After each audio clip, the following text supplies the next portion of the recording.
अयोध्या जी में उत्सव का माहौल है क्योंकि रामलला करोड़ वर्षों बाद अपने जन्मस्थान पर आ रहे हैं। तो ऐसे शुभ कार्य में उनके ससुराल वाले कैसे पीछे रहते। नेपाल की गंडकी नदी से वर्षों पुराने शालिग्राम बाहर निकले हैं। ये पत्थर मानव भक्ति में 6 करोड़ साल से डूबे हुए थे। प्रभु के कहने से बाहर आए। अब तय किया गया कि इनसे राम मंदिर के गर्भगृह के लिए सीताराम की मूर्ति बनाई जाएगी। यह तो प्रभु की लीला है कि वर्षों से तपस्या में लीन शालिग्राम को आशीर्वाद में राम होना मिला है।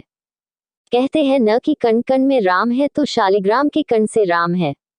जब नेपाल से शालिग्राम ने राम होने की यात्रा शुरू की तो नेपाल में राम भक्तों का जमावड़ा सड़क किनारे लगने लगा।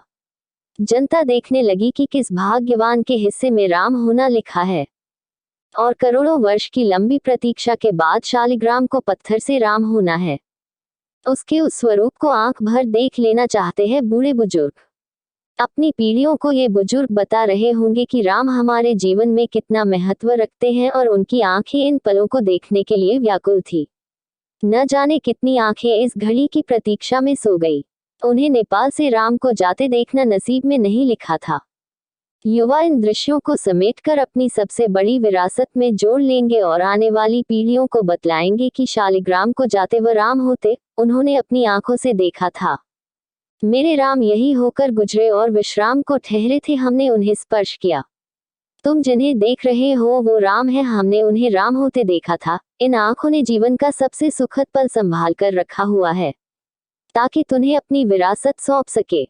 राम को देखने लोग घरों से निकल आए। किसी ने आवाज तक न लगाई, न किसी से निमंत्रण दिया।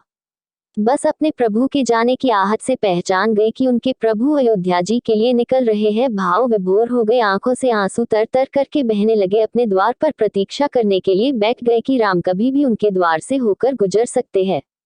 उनके स्वागत में हजारों की संख्या में श्रद्धालुओं का हुजूम उमड़ पड़ा। वह शालिग्राम को छूना चाहते हैं, महसूस करना चाहते हैं अपने राम को।